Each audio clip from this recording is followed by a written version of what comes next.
안녕하십니까.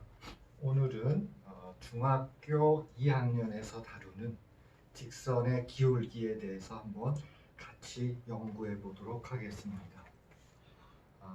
직선의 기울기는 이제 직선의 방정식이라든지를 구할 적에 기울기와 절편의 역할은 중요하지요. 그래서 기울기 개념을 학생들한테 이제 원원종이 등을 이용해 갖고 그 개념을 주입하게 됩니다. 그래서 오늘은 그 직선의 기울기를 저는 하나의 패턴에 의한 이야기로 한번 이야기를 전개하려고 합니다. 사실 패턴이라고 하는 것은 초등학교에서는 일부 다뤄요. 그러다가 패턴이라고 하는 분야는 중고등학교로 오면서 상당히 약화가 됩니다. 어떤 때는 찾아볼 수 없는 일이 벌어져요. 그래서 보통 패턴 그러면은 초등학교에서 하는 거로 잘못 인식될 수가 있습니다. 그런데 우리는 수학의 정의를 한번 생각을 해보도록 하겠습니다. 우리나라는 수학을 정의하지 않습니다. 여러분 잘 아시지만 보세요. 우리나라는 총론이 있습니다. 지금도 이제 또 교육과정이 개편되면서 지금 총론이 연구되고 있지요. 또 그 총론을 내놓겠지요. 그러면 이제 강론이 결정됩니다. 그럼 그 강론에 의해서 또 교과서가 집필되지요. 그렇죠? 그런 순서예요. 이제 그러다 보니까는 총론이 결정될 때마다 모든 교과서가 다 바뀌는 그런 일이 벌어지지요. 그러나 우리는 총론이 아닌 수학의 정의부터 시작한다면 얘기는 틀려집니다. 미국의 경우는 수학의 정의부터 시작을 하지 총론이라고 하는 것이 없는 것으로 저는 압니다. 그럼 미국에서 사용하는 수학의 정의가 무엇일까요? 바로 이겁니다. 패턴과 규칙의 과학입니다. 그러니까 패턴이라고 하는 것은 수학에 있어서 매우 중요한 것으로 받아들인다는 것입니다. 따라서 수학에 관련된 IQ 테스트를 한다고 할 적에는 보통 패턴에 의해서 그런 것들을 평가할 수가 있겠죠. 특히 그림을 이용한 패턴을 가지고 학생들을 평가할 적에는 언어를 사용하는 것이 아니기 때문에 특히 미국에서 예를 든다면은 영어를 잘못하는 외국에서 들어온 학생들을 평가하는데도 상당히 유리하겠죠. 그래서 상당한 장점을 갖고 있어요.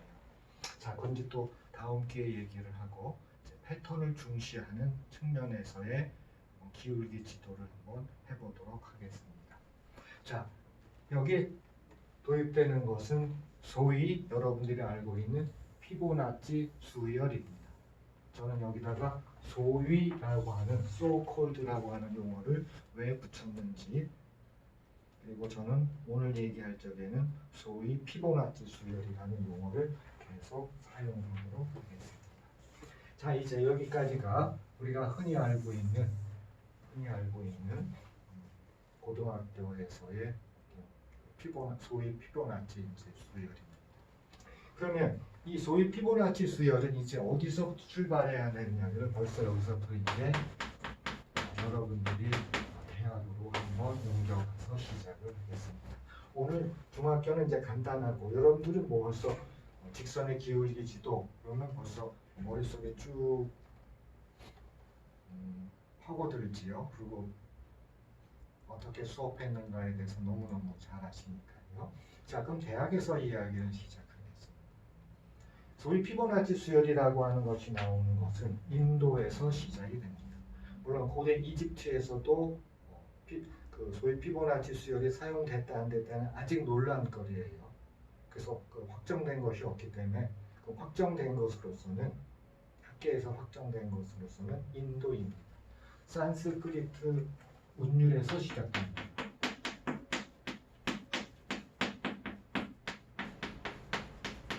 산스크리트 운율에서 시작이 돼요. 그러면 산스크리트 운율의 기본 음절 길이가 있습니다. 기본 음절 길이요. 기본 음절 길이가 하나와 둘로 이루어집니다. 그래서 흔히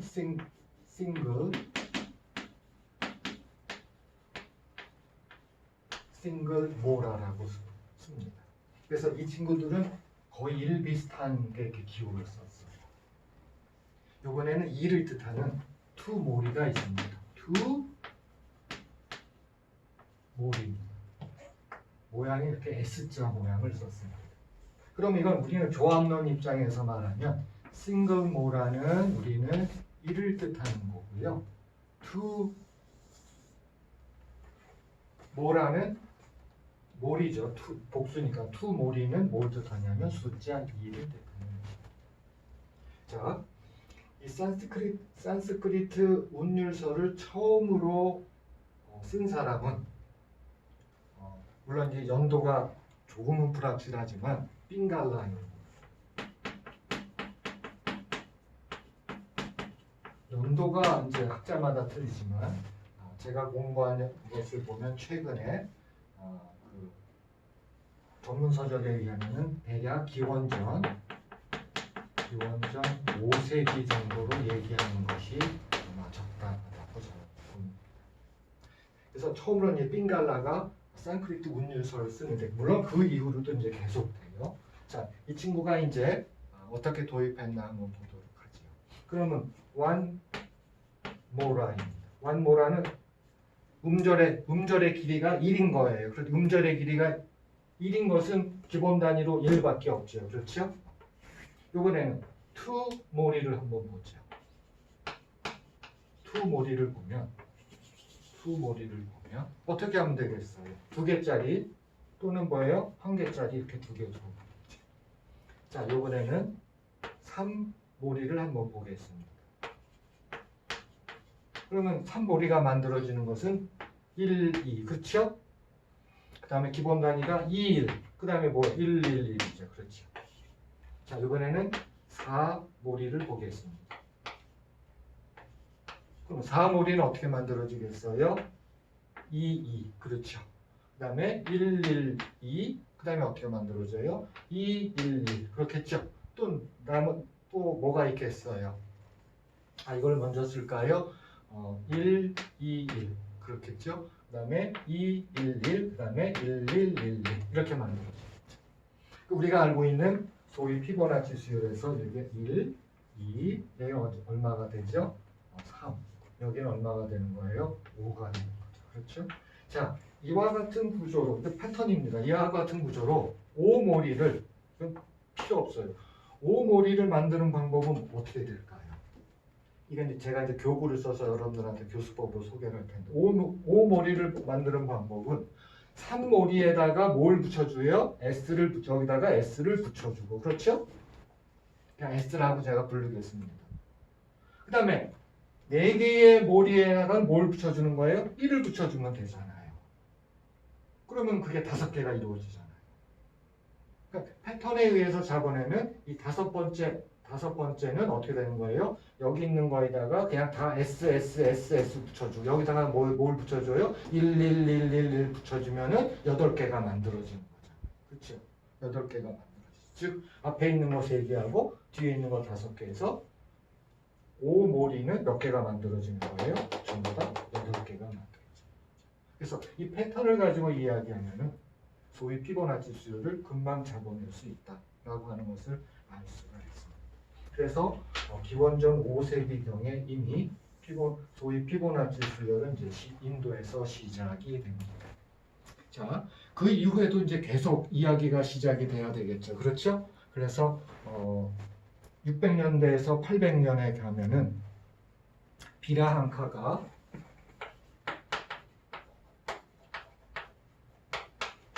이게 대략 600에서 800년입니다. 이게 이제 기원 후예요. 물론 그 이후도 이야기는 이제 계속됩니다. 뭐 1135년이라든지 뭐 계속돼요. 그런데 요 기간이 저는 굉장히 중요하다고 봅니다. 왜 그러냐면요. 자, 피보나치라는 이 친구가 1202년에 자신의 저서에서 이 숫자의 배열을 소개를 합니다. 물론 이 책의 이름은 리벨 아바치입니다. 그렇죠? 리벨 아바치예요. 이거를 번역한다면 먼저 영어로 번역하면 book of calculation.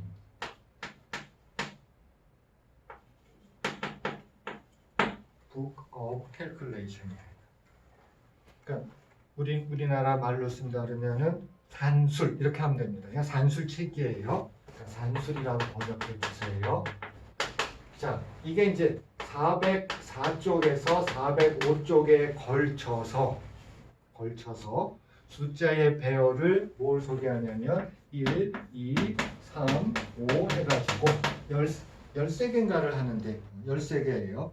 해가지고 몇 가지 하면은 233 그리고 맨 끝에는 뭐로 하냐면은 377로 이렇게 소위 우리가 부르는 피보나치 수열을 토끼쌍을 가지고 이렇게 했더니 이렇게 만들어진다라고 이게 전체 페이지로 보면 아마 A4 용지 반쪽 정도에 걸쳐서 자신의 책 산술에서 이 숫자의 배열을 도입을 합니다.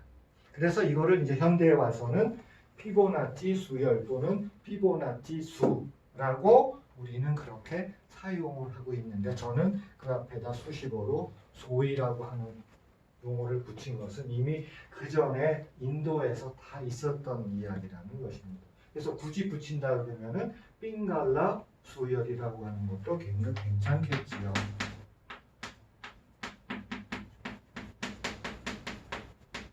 또는 뭐 인도 수열이라고 하는 것도 괜찮아요. 자, 어쨌든 저는 그냥 여러분들한테 소위 피보나치 수열이라는 용어를 오늘은 계속해서 쓰도록 하겠습니다. 자, 그러면 이 시기가 왜 중요한가를 잠깐 봐야 됩니다. 그럼 왜 피보나치는 이 숫자의 배열을 자기의 저서에 도입을 했을까? 물론 이 책의 1장은 9구단을 소개합니다. 이 책의 1장은 9구단이에요. 자, 그러려면은 우리가 이제 뭘 생각을 해야 되냐면 그 570년에 모하마드입니다. 그렇죠? 예언자 모하마드가 나타나요. 그러면서 메카에서 다시 메디나로 올라가죠. 메디나에서 다마스커스로 가고 다마스커스에서 바그다드로 갑니다. 자, 바그다드가 굉장히 중요해요. 바그다드가 수도가 결립된 게 750년입니다. 아바스 조라고 부르죠. 왕조를 아바스 조라고 불러요. 근데 실제 기록에 의하면 이미 여기서 시간이 조금 흘러서 대략 770년대에 인도에서 사신들이 바그다드를 방문합니다. 이때 방문할 때 굉장히 중요한 책이 아랍어로 들어갑니다. 신드 힌드. 자, 이 책은 천문학하고 수학이라고 보시면 돼요. 천문학과 수학이 바그다드로 이제 이때는 이제 전 세계 최고의 주도권은 바그다드가 쥐고 있죠. 군사력에 있어서도 그렇고요. 여러분 알겠지만 군사력이 최고죠. 왜냐하면 751년에 드디어 아바스조가 동진 정책을 씁니다. 그럼 동진 정책을 쓰면 저쪽 실크로드를 따라서 쭉 동진 정책을 쓰면 누구하고 딱 맞닥뜨리겠어요? 중국이죠. 그때 중국은 당나라입니다. 그때 그래서 탈라스 강에서 이쪽은 이제 그 중국의 장군은 고선지죠. 고구려 유민입니다. 고선지가 장군이죠. 거기서 이제 탈라스 강에서 전투가 751년에 벌어지고 그때 당나라는 대패를 합니다. 그래서 대략 15,000명의 당나라 군사들이 바그다드로 압송이 돼가요. 이제 그런 상황입니다. 지금. 그래서 770년대에 상당히 중요한 책이 인도에서 바그다드로 전달이 됩니다. 그리고 775년에 바로 이 인도의 천문학 수학책이 아랍어로 번역이 됩니다. 아랍어로 번역이 돼요. 여러분, 아랍어로 번역이 됐다는 얘기는 이미 이때는 북아프리카라든지 유럽의 저쪽 스페인의 남쪽은 이미 이슬람권이죠. 그렇죠? 그러면 이 아랍어로 번역이 된 게 드디어 어디로 가는 거예요? 스페인으로 넘어가죠. 스페인으로 넘어갑니다. 자, 스페인으로 넘어가면 당연히 이 스페인에서는 뭐로 번역을 시키냐면 이거를 라틴어로 번역을 시킵니다. 그래서 스페인에는 이 아랍어, 이슬람에서 아랍어로 들어오는 정말 방대한 양의 철학, 수학, 천문학, 정말 방대한 양의 책들이 들어왔을 적에 그 아랍어로 되어 있는 그것을 라틴어로 번역하는 전문 집단이 대략 200명 정도가 있었습니다. 200명 정도. 그러니까 번역이라고 하는 것은 단순한 번역이 아닙니다. 당시의 스페인의 어떤 학문적인 국력, 학문적 국력을 나타내는 수치이죠. 그렇죠? 자, 그럼 스페인에서 라틴어로 번역이 된 게 지금 어디로 넘어가는 거예요? 유럽으로 넘어가요. 그래서 제 주장은 이렇게 인도에서 시작을 해서 인도의 사신이 인도의 수학이 바그다드로 들어가고 바그다드로 들어간 것이 그게 아랍어로 번역이 돼서 다시 이슬람 지역인 스페인으로 들어가서 라틴어로 번역이 돼서 유럽으로 들어가는 것입니다. 그 과정에서 피보나치는 이 숫자의 배열에 대해서 알게 됐다는 것입니다. 물론 이 시기는 굉장히 중요한 시기입니다. 우리 수학에서 2차 지금 이제 중학교 나오고 그 다음에 2차 방정식 나오겠죠. 그 2차 함수나 2차 방정식 2차 방정식이라고 하는 것은 누구에 의해서 완성이 되냐면은 알파리즘입니다. 알파리즘이에요. 자, 이 알파리즘이는 대략 700대략입니다. 780에서 850년이고 이 양반이 어디서 활동했냐면 바그다드에서 활동을 했고 이때 바그다드의 칼리프가 알마문이에요. 칼리프가 알마문인데 알마문이 학문의 전당을 만들게 됩니다. 바이트 히크마입니다. 바이트 히크마라고 하는 이걸 번역하면은 지혜의 전당이라고 하는 번역이 적당해요. 지혜의 전당. 여기서 이제 활동을 물론 저 양반이 했다는 얘기는 정말 많은 학자들이 저기에 모여서 활동을 하는데요. 제가 조사했을 적에 칼리프 알마문이 이런 학자들을 등원할 적에 월급을 금으로 줬습니다. 금으로 줬는데 그 금으로 준 거를 우리나라 시세로 계산하면 5천만 원 정도였어요. 근데 요새 지금 금값이 올랐죠? 그래서 아마 한 8천만 원까지도 되지 않을까. 어쨌든 제가 처음으로 계산했을 적에는 한 달 월급이 한 달 월 급여를 금으로 줬는데 금 시세가 지금 우리나라 시세로 하면은 5천만 원이 더 됩니다.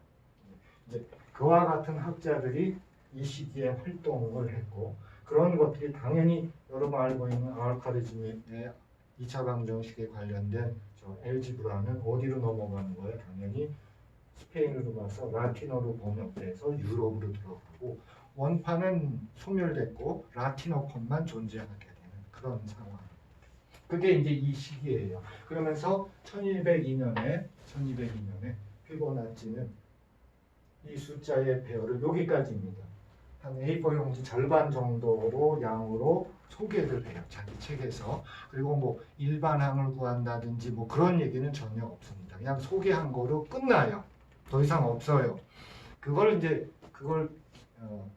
기화로 해서 오늘날에는 피보나치 수열이라고 부르고 우리나라에서도 그냥 피보나치 수 또는 피보나치 수열로 공통적으로 사용하고 있고 저는 여러분들한테 소위 피보나치 수라고 하는 용어를 쓰게 된 것입니다.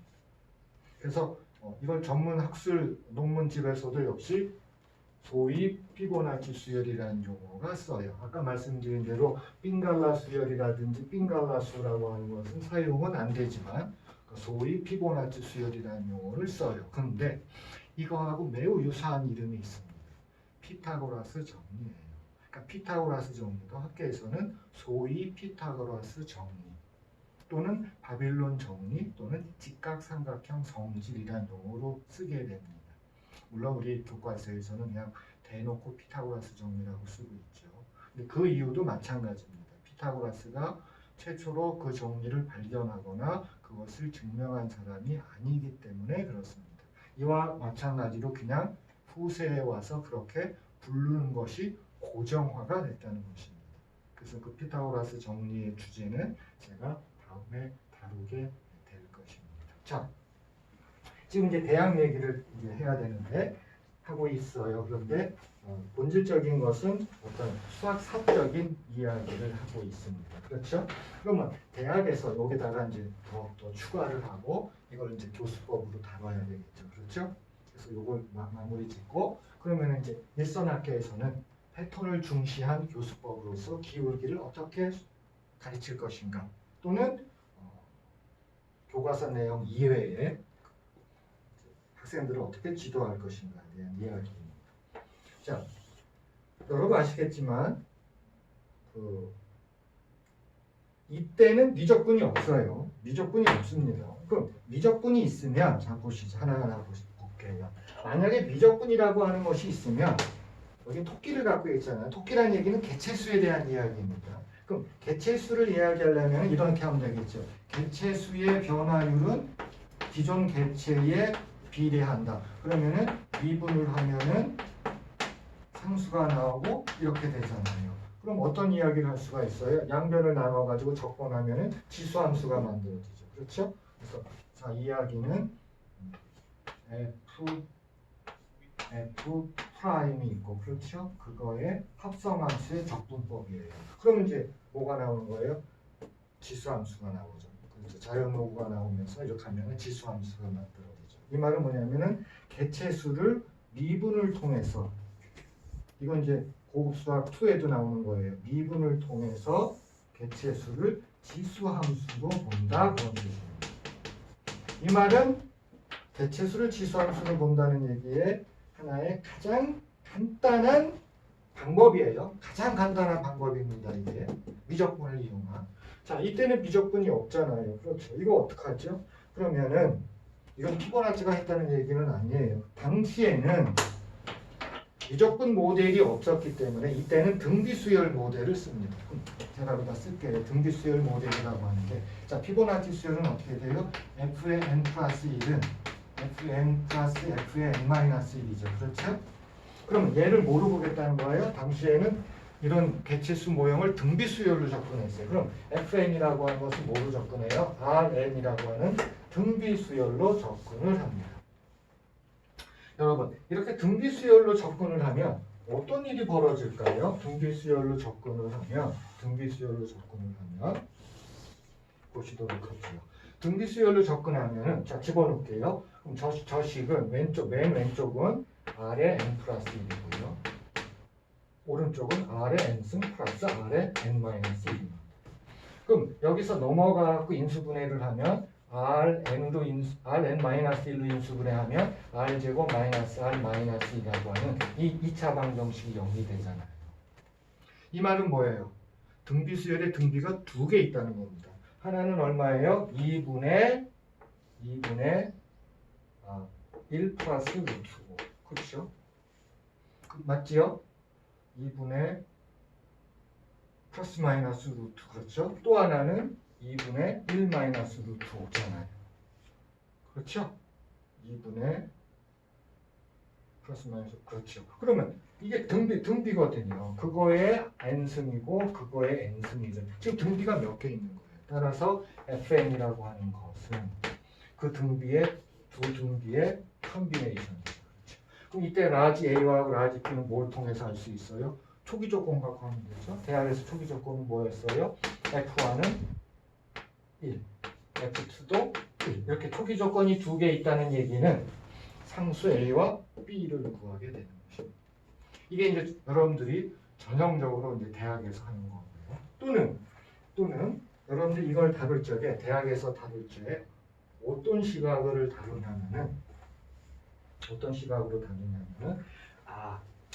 할 수 없죠. 여기 제가 지울게요. 웬만하면 제가 지우지 않으려고 했는데 여기만 지우겠습니다.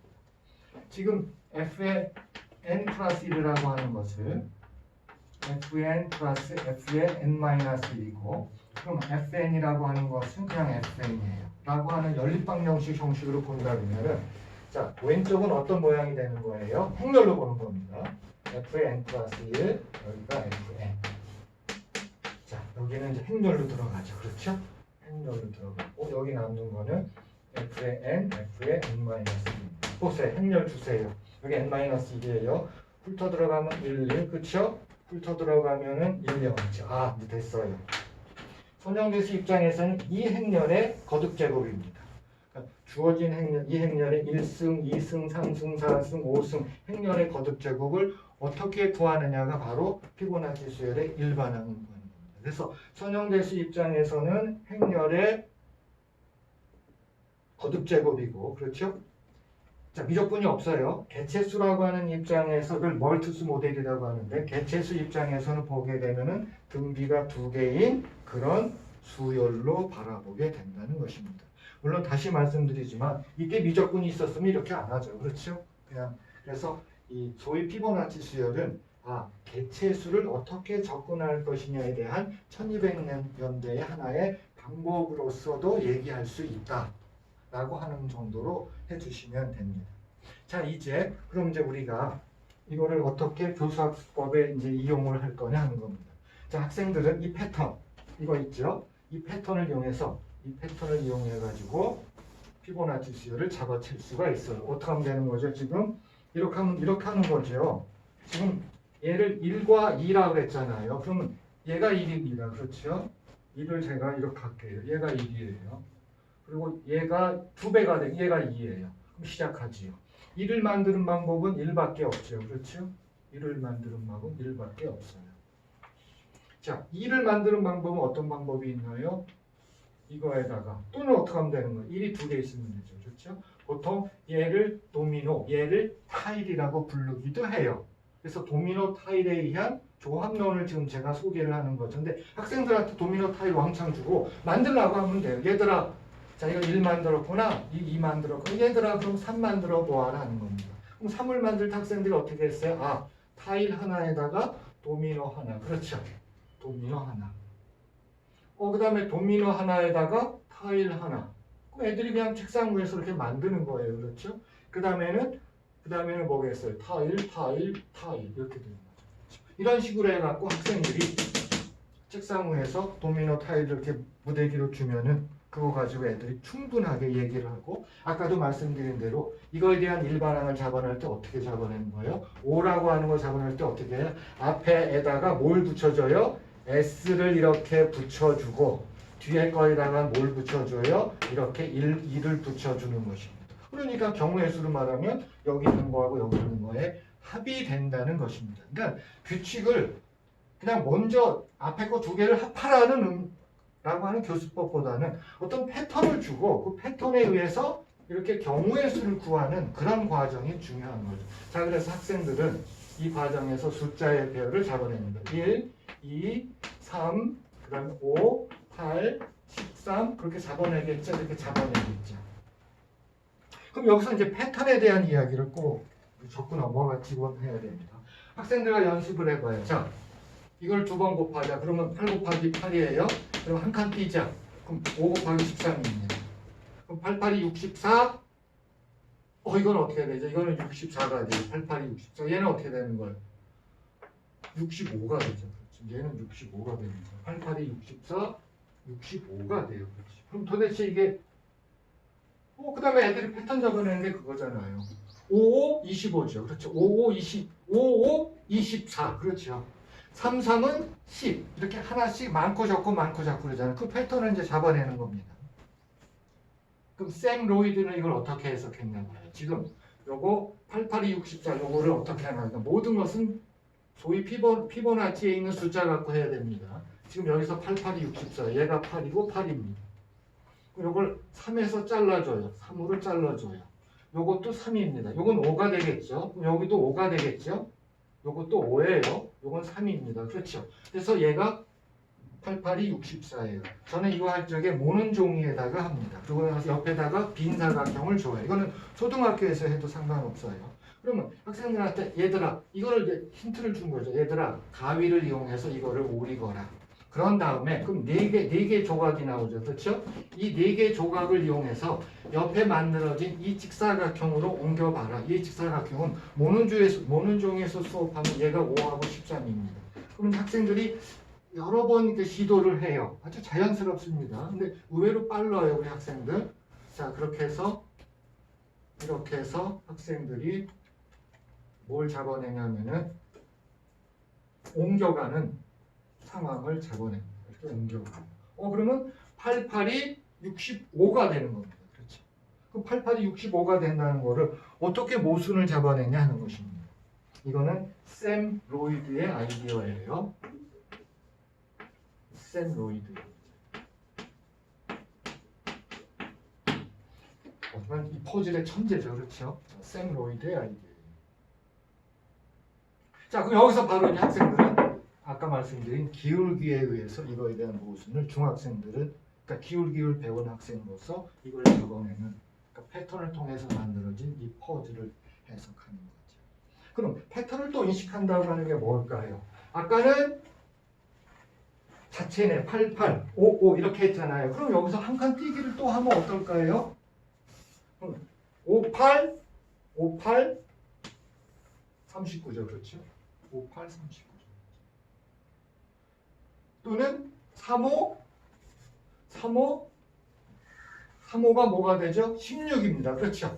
35, 또 16. 또 하나씩 넘어가잖아요. 그럼 35, 16을 어떻게, 그러니까 3 곱하기 5가 그렇죠? 16이라고 하는 거. 16은 뭐야? 2 곱하기 8이라고 하는 걸 어떻게 보여주냐 하는 거. 물론 소위 피보나치 수만 이용해야 돼요. 자, 한번 여기 보시죠. 또 이걸 자른 거를 보여줘요. 여기가 13이고 5, 5, 여기가 8이죠. 요거 2, 3 이렇게 잘라요. 자, 그런 다음에 이거를 그러면 요게 요 흰색의 넓이가 얼마가 되는 거예요? 16입니다. 그렇죠? 2 곱하기 8이에요. 얘가 2 곱하기 8입니다. 그렇죠? 그럼 이걸 옮겨가겠죠. 이거는 큐리의 아이디어입니다. 그럼 이걸 옮겨갈 적에 이걸 이렇게 가고 이걸 여기서 이렇게 가버리면 되잖아요. 그러면 요 흰색이 뭐가 되는 거예요? 요게 얘가 3이고 얘가 5잖아요. 그럼 요 흰색과 요 흰색이 같다는 얘기, 얘가 3 곱하기 5입니다. 그렇죠? 이 패턴을 어떻게 할 거냐는 거죠. 그렇죠? 그러면 이게 숫자를 길게 놓으면 이걸 굉장히 다양하게 넘어갈 수가 있겠죠. 그렇죠? 이것도 이제 기울기에 의해서 이제 모순을 잡아내는 거죠. 그런데 저거를 생각해낸다고 하는 것은 쉽지가 않겠죠. 그렇죠? 이건 큐리의 아이디어입니다. 그래서 이제 이거를 어떻게, 그 다음에 아까도 그러면 88이 이거는 어떡하냐, 뭐 13 곱하기 13은 8 곱하기 21을 어떻게 디자인할 것이냐, 뭐 그런 것들입니다. 그렇죠? 마찬가지로 5 곱하기 8은 3 곱하기 13으로 어떻게 디자인해서 보여줄 것이냐 하는 패턴을 바탕으로 한 어떤 퍼즐 문제로 옮겨갈 수가 있겠죠. 하나 한번 더 해볼게요, 제가. 이번에는 게임 형식으로, 이건 이제 중학교 과정에서의 이야기고요. 제가 또 시간이 되는 대로 고등학생을 위해서 과연 이 이야기를 어떻게 전개할 거냐도 제가 다룰 것입니다. 그러면 잠시 이제 이번에는 게임을 하나 제가 소개를 하도록 하겠습니다. 지금 8x8이 이렇게 있어요. 여기 보시면 8x8에 체커판이 있습니다. 여기 체커판에 이렇게 제가 말을 여기다 놨어요. 색칠한 거에다가 말을 놨어요. 그렇죠? 보이시죠, 말? 이 게임의 그 규칙은 이겁니다. 말을 넘어가는 거예요. 그러니까 대각선으로만 넘어가. 이거 말이 있어야만 넘어가요. 말이 있어야만 넘어갑니다. 근데 말이 있으면 두 마리가 겹치면 안 돼. 못 합니다, 이거. 겹치면 안 돼요. 이거 못 넘어가요. 그래서 겹치지도 않은 상황에서 항상 말이 있어야 넘어가요. 그럼 말을 넘어가면 얘는 죽는다고 생각하면 되겠죠. 저는 이걸 어떻게 하냐면 초등학교 학생들한테 모는 종이에다 이걸 만들고 그 조그만 쌀 같은 초콜릿 있잖아요. 그렇죠. 그 초콜릿 갖고 합니다. 그래서 아까 저렇게 넘어가면서 그냥 먹어버리면 돼요. 그렇죠. 먹게끔 하는 거거든요. 어쨌든 이게 넘어가면은 얘는 죽어요. 그렇죠. 그 다음에 할 수 있는 것도 뭐가 있을까요? 뭐 이렇게 넘어가면은 얘는 죽습니다. 그렇죠? 얘가 이렇게 넘어가면은 얘는 죽어요. 그럼 얘가 이렇게 넘어가면 얘는 죽습니다. 그 다음에 얘가 넘어가야 뭐 얘는 이런 거죠. 그렇죠. 그러면 저는 지금 층으로 따지면 1층, 2층, 3층, 4층, 5층, 6층, 7층, 8층이 있으면 5층까지밖에 못 올라가겠죠. 그렇지. 그 문제는 뭐겠어요? 최대 몇 층까지 올라갈 수 있냐는 거예요. 최대 몇 층까지 올라갈 수 있냐는 것입니다. 이거 이제 모론종이에다가 색을 칠해가지고 이렇게 수업을 하시면 돼요. 그렇죠? 뭐 이렇게 올라가고 죽었죠. 그렇죠? 뭐 어떡하죠? 그러면 또 이렇게 올라가면 얘가 죽죠. 뭐 이렇게 올라가면 얘가 죽죠. 이렇게 올라가면 얘가 죽죠. 요번엔 제가 6층까지 올라갔죠. 그렇죠? 그러면 학생들이 과연 문제는 이렇게 되는 거죠. 과연 맨 꼭대기까지 올라갈 수 있냐는 것입니다. 맨 꼭대기까지 올라갈 수 있냐. 그러려면 이제 맨 꼭대기에 올라갔다는 얘기는 여기까지 올라가려면 누군가가 받쳐줘야 되겠죠. 그렇죠? 그래서 이렇게 올라가면서 올라가겠죠. 그렇죠? 이제 그렇게 해서 탑다운으로 어떻게 할 것인가도 해도 되지만 굉장히 그건 쉽지가 않겠죠. 학생들한테 한번 맡겨보시죠. 어떻게 하면 되나. 그런데 이거를 이렇게 하면은 여기는 못 올라갑니다. 8층은 못 올라가요. 그럼 못 올라간다는 것을 어떻게 보여주냐는 것입니다. 그건 말값으로 합니다. 그래서 1층의 말값을 1로 놔요. 1층의 말값을 1로 놓습니다. 2층의 말값은 2로 놔요. 제가 그럼 여기 지울게요. 그래서 1층의 말값은 1로 놓고 2층의 말값은 2로, 역시 또 1로 놓고 3층의 말값을 2로 놓습니다. 그러면 보세요. 여기서 누군가가 넘어간다는 얘기는 1층 말값이 1과 2를 넘어가니까 얘 말값은 3이 되는 거죠. 그렇죠? 그러면 이 말값이 2인 거에서 3을 넘어간다는 얘기 말값이 5가 되고 따라서 얘는 8이 되고 얘는 얼마가 되는 거야? 말값이 10 얼마가 되는 거예요? 13이 되고 얘는 얼마가 돼요? 22이 되는 거죠. 그런데 맨 처음에 주어진 모든 말값이 얼마일까요? 자, 여기입니다. 11111111 몇 개? 둘, 넷, 여섯, 8이죠? 말값이 8에다가 요거 두 개짜리가 그럼 10, 12, 14, 16이죠. 총 말값이 16이에요. 말값이 총 16이기 때문에 7층까지는 올라가지만 8층은 올라갈 수가 없다는 겁니다. 8층은 올라갈 수가 없다는 거예요. 그러니까 이거는 이제 그 피보나치, 그 소위 피보나치 수열을 가지고 제가 이제 여러분들한테 게임을 한번 소개를 한 것입니다. 아마 저걸 보여드리는 게 낫겠죠, 그렇죠? 그래서 이쪽을 보여드리겠습니다. 특히 대학에서 다루는 수학 4. 그래서 우리는 피보나치 수열이가 아니라 소위 말하는 피보나치 수열이라는 용어를 쓰게 된 거고요. 그리고 여러분도 피보나치가 이 숫자에 대한 1부터 어디까지 했어요? 377까지 그냥 토끼쌍을 이용해서 도입을 했고 그 전에 인도에서는 음절의 길이를 갖고 했었죠. 자, 하지만 피보나치는 이제 토끼쌍을 가지고 요 숫자의 배열을 만들어내는 거를 A4 용지 반 정도에다가 이거를 소개만 한 것입니다. 그 다음에 더 이상은 이제 없어요.